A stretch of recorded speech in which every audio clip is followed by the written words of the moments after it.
Yo les otaku, c'est Matsupawa et aujourd'hui je fais un message à destination des gros chieurs. Bon, je sais qu'il y en a qui mettent ces messages de façon plutôt sympathique et d'autres assez, on va dire, comment dire, arrogante, hein, c'est vrai. Alors aujourd'hui on va parler de la plupart des abrutis en manque de reconnaissance intellectuelle qui viennent sur mes vidéos, notamment mon Génération Manga, pour me dire que mon Génération Manga devrait plutôt s'appeler le Génération Animé. Et oui, pourquoi il devrait s'appeler Génération Manga alors qu'on ne parle pas de manga? Manga qui est clairement donc décrit dans le dictionnaire comme étant une bande dessinée japonaise. Et c'est très souvent l'argument de ces personnes-là. Alors j'aimerais vous dire une chose très simple. Il faut savoir que le dictionnaire, c'est pas la Bible. Le dictionnaire, c'est un guide, c'est comme un guide social, un guide de savoir-vivre avec les autres. Par exemple, c'est pour ça que dans les dernières années, vous avez le dictionnaire qui a repris des mots de jeunes, comme keuf ou cagole pour Marseille, des conneries quoi. Des mots qui ne font pas partie réellement de la langue française et pourtant ils sont dans les dictionnaires. En fait, le dictionnaire, c'est vraiment un guide social qui est là pour que les gens puissent se comprendre avec diverses parties de la société, diverses communautés, qu'elles puissent se comprendre avec des mots qui sont très employés en France. Moi, j'ai envie de dire, manga, traduction BD japonaise, c'est une mauvaise définition du dictionnaire, tout simplement. Pour une bonne et simple raison, c'est que nous, quand on utilise le terme de manga, on comprend très bien ce qu'on veut dire, on parle de toute la culture japonaise, toute la culture pop japonaise et pas seulement de la BD japonaise. Hein, voilà, le manga est un mot emprunté du japonais. Faut savoir que déjà manga ça veut pas dire BD japonaise, ça serait complètement con, ça veut dire seulement BD en japonais. Donc par exemple quand il parle de Tintin, il parle de manga au Japon aussi. Vous voyez ce que je veux dire? Manga, on a emprunté le terme parce qu'on n'a pas d'autres termes pour définir la culture pop japonaise.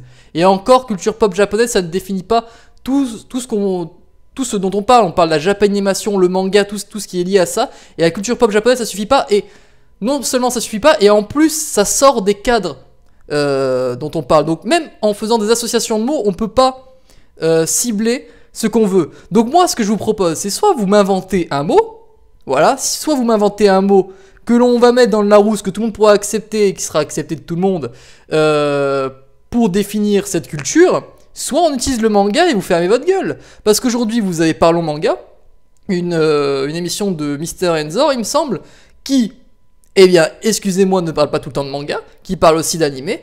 Nous avons Menu Manga et les Mini Manga qui parlent très souvent seulement d'animation japonaise. Donc, je suis désolé, le manga aujourd'hui, on se comprend. Quand on le dit, on parle très bien de la culture, toute la culture manga, et pas seulement de la BD japonaise. Ensuite, vous me disiez, il faut appeler ton émission Génération Animée, Julien. Enfin, Matsupawa. Il faut que tu appelles ton émission Génération Animée. Sauf que les amis, animé, c'est un mot qui est tellement peu employé qu'il n'est même pas dans le dictionnaire. Vous avez une page Wikipédia qui a été écrite justement par les fans de Japanime, mais sinon, si vous êtes dans un dictionnaire, animé, ça n'existe pas. vous avez animé avec un « et », qui est le participe passé de animé, c'est tout. Vous n'avez pas plus.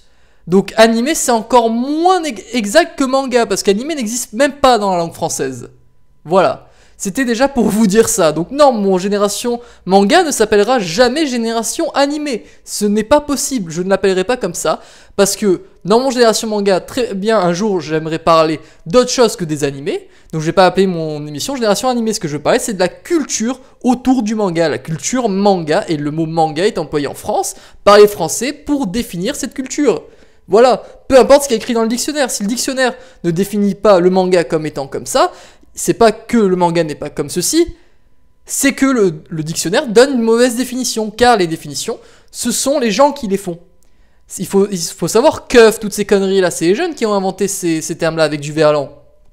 Eh bien, si keuf, ils te disent que ça veut dire loutre, ça voudra pas dire loutre, puisque les gens, ils l'utilisent pour définir un policier. Vous voyez ce que je veux dire? C'est aussi con que ça, tout simplement. Il y a des dictionnaires qui font des bonnes et de mauvaises définitions. Là, c'est une mauvaise définition, mais sur, comment dire, c'est plutôt, c'est une erreur bête, c'est-à-dire ils ont mis manga veut dire BD japonaise, effectivement quand on dit manga on fait référence à de la BD japonaise, mais pas que, tout simplement, c'est aussi bête que ça, et on n'a pas besoin d'un mot Les gens sont pas cons, la langue c'est logique, la langue évolue toujours logiquement. On n'a pas besoin d'un mot comme étant manga pour définir seulement la BD japonaise, puisqu'il nous suffit de dire BD japonaise pour qu'on se comprenne. Alors que pour définir la culture du manga, on n'a que manga comme mot en France. Voilà ce que je voulais vous dire.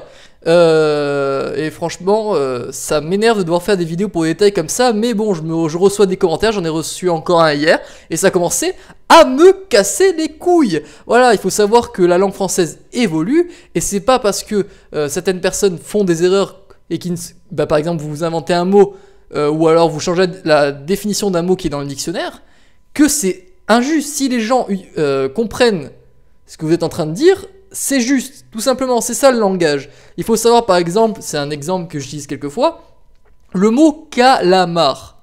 Ce mot est inexact, il faut le savoir, parce que maintenant on dit calmar. Voilà, alors vous allez me dire, mais quel rapport? Eh bien, c'est tout con. Avant, il y avait dans les dictionnaires calamar, donc vous savez très bien ce que c'est un calamar. Eh bien, les gens, à force et de prononciation, ont commencé à enlever le deuxième A, ça fait calamar, calmar, vous voyez? Eh bien, aujourd'hui, quel est le mot exact? Eh bien, on dit calmar, calamar est inexact. Donc peut-être un jour, les gens diront plus calamar que calmar, et du coup, le mot redeviendra calamar dans les dictionnaires. C'est aussi bête que ça, les amis. Je suis désolé, mais la langue évolue, la langue devient ce que les gens en font. Voilà. Et pas parce que l'Académie française a dit « il faut faire ci, il faut faire ça ». Non, non. L'Académie française, allez, à la limite, si l'Académie française, un jour, ils bougent leur cul pour créer un mot pour définir la culture manga, je veux bien utiliser ce mot. Mais à mon avis, ils sont plus occupés à se séguer une énième fois sur Les Misérables de Victor Hugo. Donc, pour l'instant, excusez-moi, je vais continuer à utiliser le terme de manga pour définir cette culture. Et je vous emmerde. Voilà les amis, ça fait en tout cas plaisir d'avoir pu discuter avec vous sur ce petit sujet. Et je n'ai plus qu'une seule chose à vous dire, tout le monde. Tchuss et à la prochaine.